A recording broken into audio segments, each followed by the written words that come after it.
Woo, look at that. All right, super professional.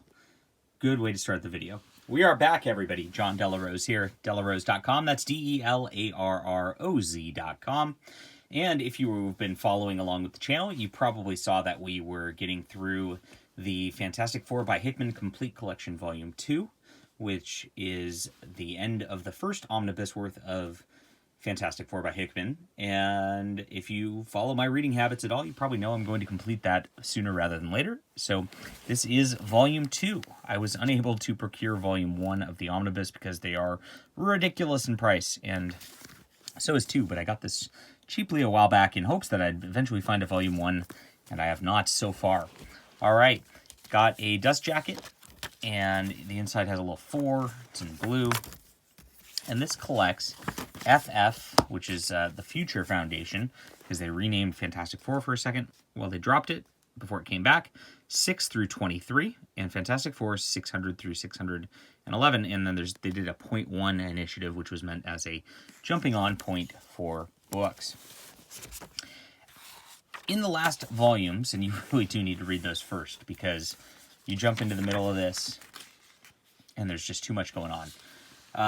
Atlantis was taken over by Sue Storm, and there was a big war going on, and that kind of resolved itself.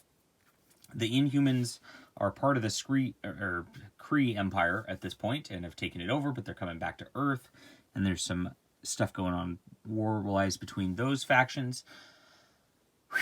Reed Richards has this like whole temporal thing set up where he's got a bunch of Reed Richards from other universes trying to solve every problem in the universe so that no universes come to an end. There were these giant celestial robots that were looming everywhere. Reed Richards' father is traveling back and forth in time, as is Franklin Richards and his sister Valeria, but as older people. The young kids are doing things too. Johnny Storm, as the Human Torch, is presumed dead. Spider-Man joined the Fantastic Four. And I think that gets us up to this point. So this volume actually has a lot of different artists because those FF stories actually go in tandem with the Fantastic Four stories. And so you get the Fantastic Four sort of main story, and then you get kind of a side story behind the scenes with the kids or whatever's going on in the background of those other ones. So you've got a smattering of artists all the way around this stuff, and they're mostly all right. I mean, this is some pretty solid work right here that I enjoy. But in the main book, you get the Steve Epting art, which is, it's pretty really nice and realistic with some wonderful coloring to add to that also. My complaint about Hickman is always that there's just a lot of exposition, setup, talk, scenes before we get to the super wild stuff. And the super wild stuff does go a little overboard. It's not just saving the universe; it's saving all of reality, and so that tends to occur. But you get some pretty crazy action scenes along with this also, which is pretty fun. Really like this art right here. Beautiful stuff.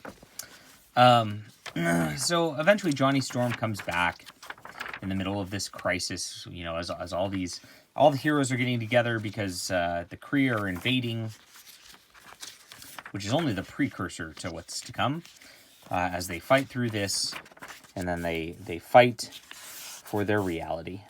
There's this whole negative zone plot line going on in the middle of this also. Quite a bit. This is a shorter omnibus out of all the omnibuses I have. I don't know how many pages. I didn't look it up ahead of time, but I think it's in the 600 pages range. Galactus comes back because there's a Galactus buried under the world that Reed Richards is using to power his time devices. And it gets into, like I said, when it gets into those kids FF issues, they have a smattering of artists, and this one gets really cartoony for a second. But it is what it is. Some of it works, some of it doesn't, but overall, it's a pretty convoluted storyline. But most of the action is taking place in this volume. I'm kind of reminiscing on volumes 1 and 2 of the complete collections through this. This is not my favorite art by contrast right here, which again goes on in the FF volumes. as the Fantastic Four itself stays pretty consistent, even though FF varies quite a bit. But we get this big like climax of the world ending everything, and here's where the robots show up and the Celestials have arrived, and they try to fight them off and fail on various levels until Franklin's kind of able to use his Franklin abilities to do things. And this is the big epic climax of their run. And here's the Franklin Valeria from the future showing up. And Dr. Doom must sacrifice himself for everything to save the world. There's Galactus helping out too. Kind of weird teaming up with Dr. Doom and Galactus. But it's pretty much over here. And you pretty much get everything. Doom goes to this alternate reality where he becomes like King Doom. And that's that. So, and you see, it is split up into volumes, which is the trade paperback volumes of this run. And at this point, it becomes like shorter vignettes of different stories that are going on. We get a Reed Richards traveling to the future with his father, and going all the way through and seeing the whole future thousands of years out, which is pretty fun.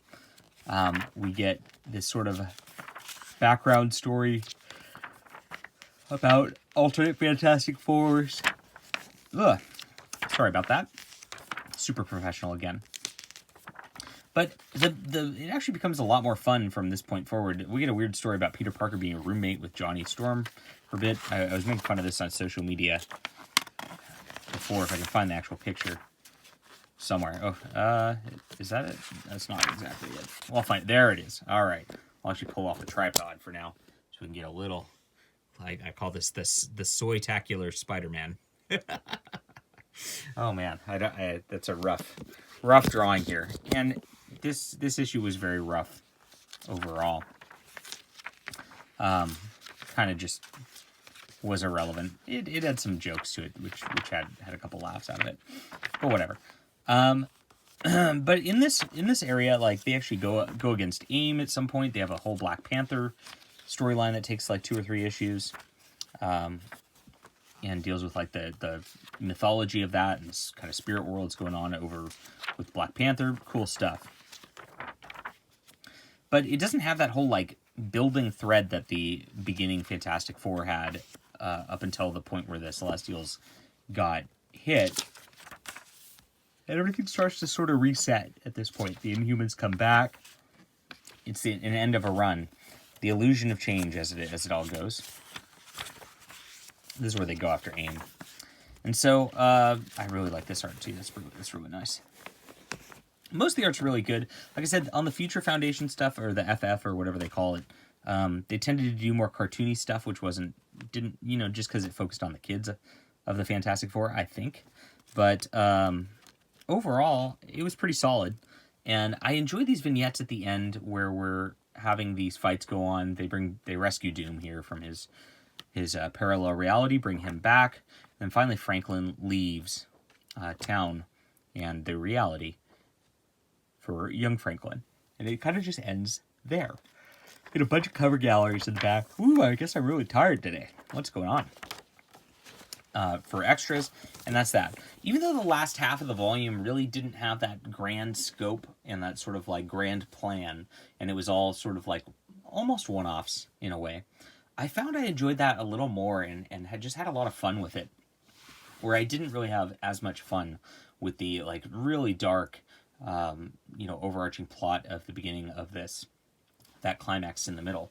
So while it seemed like, his run could have ended there, and afterwards were just a bunch of kind of codas to that, without a terrible amount of plan going on, that still probably was the best of Fantastic Four. He really hit his stride as a writer at those points as far as Hickman goes.